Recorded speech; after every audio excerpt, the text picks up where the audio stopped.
মাধবকুণ্ড জলপ্রপাত প্রকৃতির মাঝে মহান আল্লাহ তাআলার এক অনন্য সৃষ্টি। এটি সিলেট বিভাগের মৌলভীবাজার জেলার পড়লেখা উপজেলায় অবস্থিত। একটা সময় ছিল যখন মাধবকুণ্ড ঝর্ণাই ছিল বাংলাদেশ প্রাকৃতিক ঝর্ণাপ্রেমী পর্যটকদের কাছে একমাত্র আকর্ষণ। তবে বর্তমানে এটি বাংলাদেশের একটি অন্যতম জনপ্রিয় পর্যটন স্পট।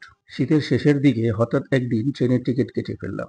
যাওয়ার 7 দিন আগে উপবন এক্সপ্রেসে শোভন চেয়ারের টিকিট কেটে দিলাম। শুক্রবার ছুটির দিন সকাল 6:30টায় ট্রেন। বাসা থেকে কলাপুর যেতে ঘণ্টাখানেক সময় তো লাগবেই। তাই ফজরের নামাজ পড়ে সোয়া 5টার দিকে আল্লাহর নামে বাসা থেকে রওনা দিলাম।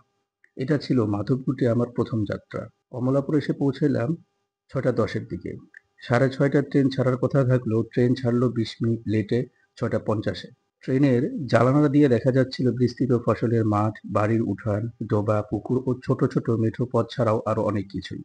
শ্রীমঙ্গলে লাউয়াছড়ার মাঝ দিয়ে ট্রেন ভ্রমণটা ছিল অসাধারণ। অনেক সুন্দর লাগছিল সেই দৃশ্যগুলো। দূরে ছোট ছোট টিলায় আনারস বাগান আর চা বাগান তো আছেই।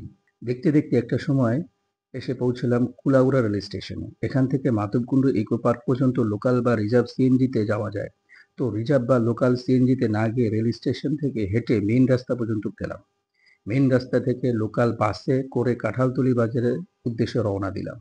দেখতে দেখতে একসময় এসে পৌঁছলাম কুলাউড়া রেল স্টেশনে। এখান থেকে মাধবকুণ্ড ইকো পার্ক পর্যন্ত লোকাল বাস বা সিএনজিতে যাওয়া যায়, এমনকি রিজার্ভ নিয়েও যাওয়া যায়। তো যাওয়ার সময় রাস্তার দুপাশে চা বাগানের অপরূপ দৃশ্য আর দূরে একা দাঁড়িয়ে থাকা আদম পাহাড় দেখতে দেখতে একসময় এসে পৌঁছালাম ইকো পার্কের মেইন গেটের সামনে। মাধবকুণ্ড ইকো পার্কে প্রবেশ টিকিট মূল্য জনপ্রতি 20 টাকা। বাচ্চাকে দেখিয়ে বললাম ওর জন্য টিকিট কিনতে হবে কিনা। কাউন্টার থেকে বলল না লাগবে না, শুধু আমার জন্য টিকিট কেটে ভিতরে প্রবেশ করলাম।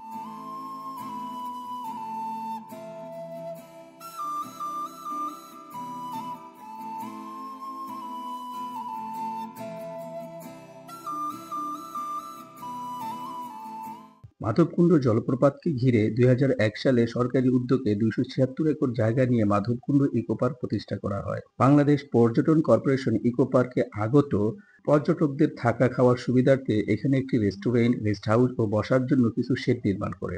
শীতকালেও এখানে হাজার হাজার পর্যটকের আগমন ঘটে।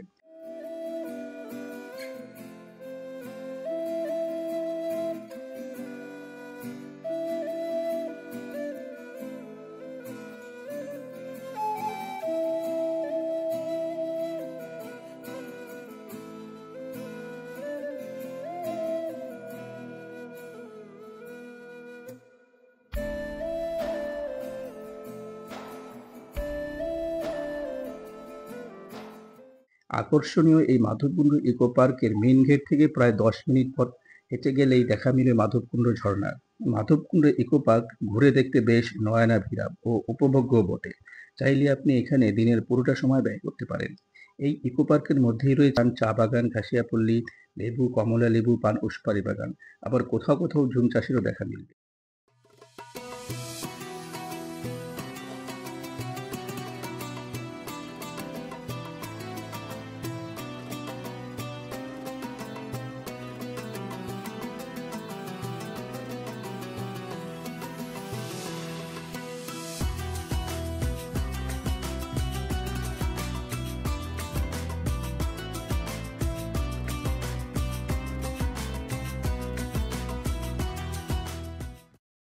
মাধবকুণ্ড জলপ্রপাতের কথা কম বেশি অনেকেই জানে, কিন্তু এর অদূরে আরেকটি ঝর্ণা রয়েছে, এটা হয়তো অনেকেই জানেন না।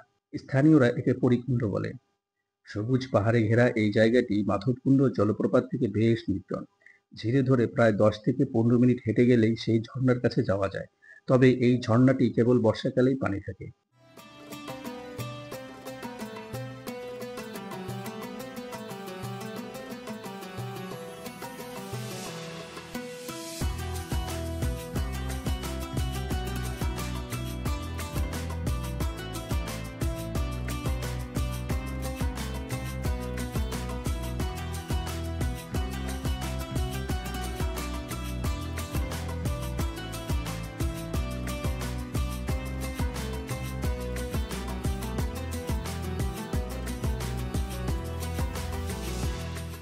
মাধবকুণ্ডর ডান পাশে পাহাড়ের গায়ে কালের বিবর্তনে একটি গুহার মতো সৃষ্টি হয়েছে।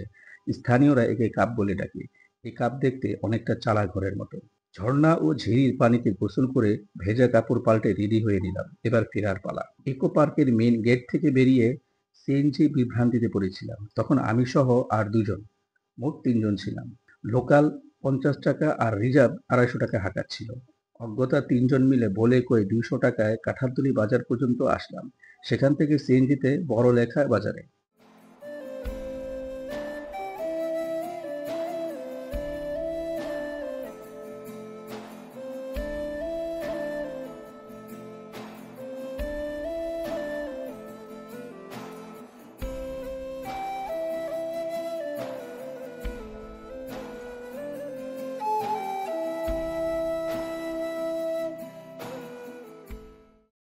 বড়লেখা থেকে হোটেলে খাওয়া-দাওয়া করে রাত ৯:৩০টায় রূপসী বাংলা বাসে ঢাকার উদ্দেশ্যে রওনা দিলাম। একটা কথা বলে রাখা ভালো, বড়লেখা থেকে ৪:৩০টার পর আর দিনের কোনো বাস নেই। এরপর যা আছে সব রাতের। রাত ৯টা থেকে শুরু করে রাত ১১টা পর্যন্ত। ঢাকার সায়েদাবাদ, ফকিরাপুল ও মহাখালী বাস স্টেশন থেকে মৌলভীবাজার ও বড়লেখা পর্যন্ত সরাসরি দূরপাল্লার বাস রয়েছে। এগুলোতে সময় লাগে ৪ থেকে ৫ ঘন্টা। ঢাকা থেকে সরাসরি আসার জন্য এসি ও নন এসি পরিবহন সার্ভিস রয়েছে। এগুলোতে সময় লাগে ৫ থেকে ৬ ঘন্টা। ঢাকা থেকে সরাসরি আসার জন্য এসি ও নন এসি পরিবহন সার্ভিস রয়েছে। এগুলোর মধ্যে রয়েছে Hanif, Shyamoli, Ena, Sylhet express, Moulvibazar city, TR travels, Rupsi Bangla প্রভৃতি। এছাড়াও আরও বিভিন্ন নামের একাধিক বাস রয়েছে, যেগুলো অপেক্ষাকৃত কম ভাড়ায় যাত্রী সেবা দিয়ে থাকে। রেলপথে ঢাকা থেকে বড়লেখা পর্যন্ত সরাসরি কোনো রেল সংযোগ নেই, তাই সিলেটের কুলাউড়া হয়ে তারপর এখানে আসতে হবে।